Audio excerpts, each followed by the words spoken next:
ఒక్క మంచి మాట. ప్రతి విమర్శకి మనం వెంటనే రెచ్చిపోయి జవాబు ఇవ్వాల్సిన అవసరం లేదు. ఇవాళ ఫోన్లు అందరికీ చేతిలో ఉండడం వల్ల జరుగుతున్న ప్రమాదం అది. ఎవరో అందులో మన గురించి ఏదో పెడతారు, వెంటనే రెచ్చిపోయి వాళ్ళకి ఏదో ఇస్తాం. మళ్ళీ అక్కడ ఇంకో 100 మంది విమర్శ, ప్రతి విమర్శ. ఎందుకు వచ్చిన సంత? ఊరుకున్నంత ఉత్తమం లేదు, బోడుకున్నంత సుఖం లేదన్న వదిలేయడమే. ఇప్పుడు వాడెవడో ఒక మాట అనగానే మన వ్యక్తిత్వం ఏమైనా తగ్గిపోయిందో, మనం ఏమిటో మనకి తెలియదా? వాడి కామెంట్ ఒకటేనా అక్కడ లెక్క? వాడు బట్టన వేలు పైకి లేపాడా, కిందికి లేపాడా, ఏదో పక్షపాతం ఎటో లేపుకుంటాడు, మనకెందుకు అది? ఇతరుల అభిప్రాయాలను బట్టి మన వ్యక్తిత్వాలు ఉండవండి. మనం ఏమిటో మనకి తెలుసండి. ఇక్కడ వారు చెప్పక్కర్లేదండి మనకి. వారి మీద మనం ఆధారపడక్కర్లేదు. మనం ఏదో అందంగా ఉన్నామని మనకు అనిపించింది, మనం చూస్తే చాలు. ఆ ఫోటో అందులో పెట్టక్కర్లేదండి, చాలా ప్రమాదం అది. అందులో ఉన్నవాడు ఉన్నావులే, పొట్ట చూసుకో అంటాడు వాడు. ఇక అయిపోయింది. ఇక్కడ మొత్తం అందం అంతా పోయింది, పొట్ట కనపడింది.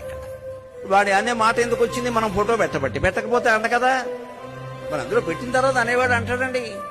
అంచేది ఇతరుల మెప్పు కోసం బతకద్దు, మన కోసం మనం బతకాలి. మనలో ఉండే జీవాత్మని పరమాత్మలో కలపడం కోసం బతకాలి. ఆత్మజ్ఞానం ఒక్కటే అంతిమ లక్ష్యం, వేరే ఏమి ఉండవు ఇక్కడ.